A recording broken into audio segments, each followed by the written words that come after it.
Alors maintenant, nous allons terminer avec le grand 3 qui s'intitule La République face aux crises et aux contestations.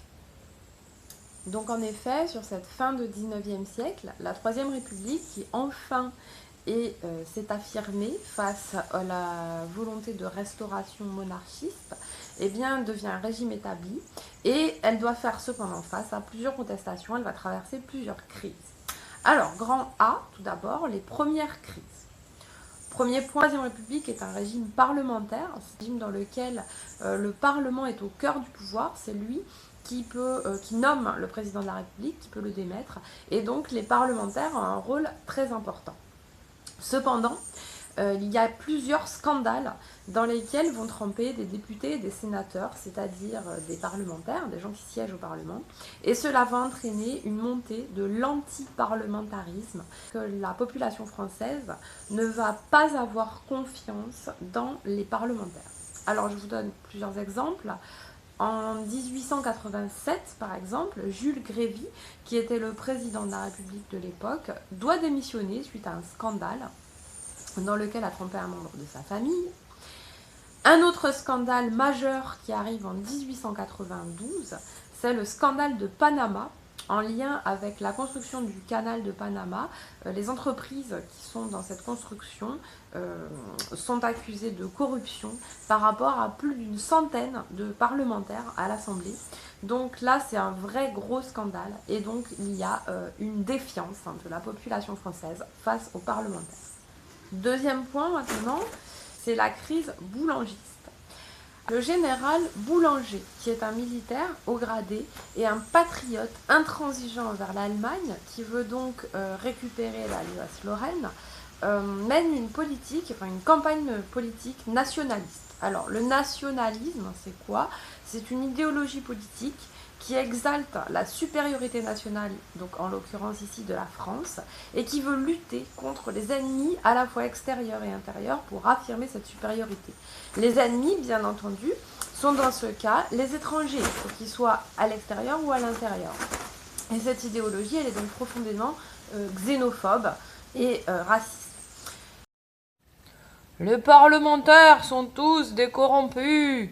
La République doit être une République française fière de sa nation et autoritaire.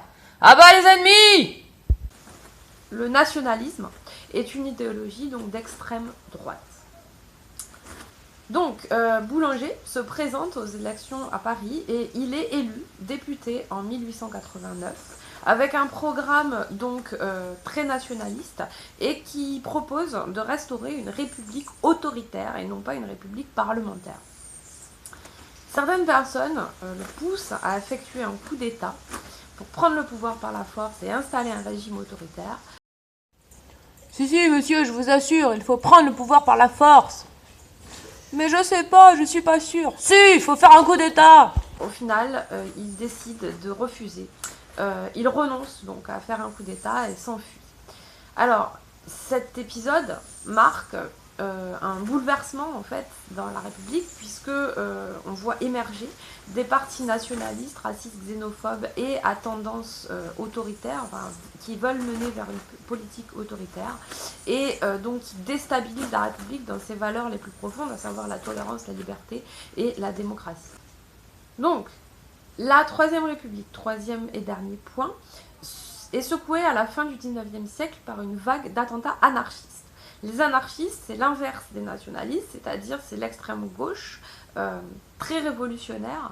Les anarchistes, ils vont encore plus loin que les socialistes dans la défense du mouvement ouvrier et des classes les plus pauvres, c'est-à-dire qu'ils partent du principe qu'au final, pour que les prolétaires et les plus pauvres puissent jouir de leur liberté et de leurs droits, eh bien, il ne faut carrément plus du tout d'État, il ne faut plus du tout d'autorité, il faut une société qui se régulerait par elle-même et où tout le monde serait libre et égal.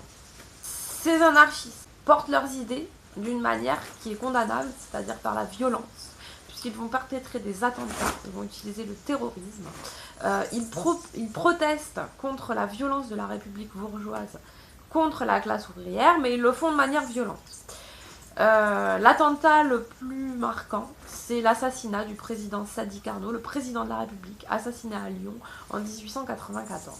Oh, il m'a eu. Ah non, l'assassin!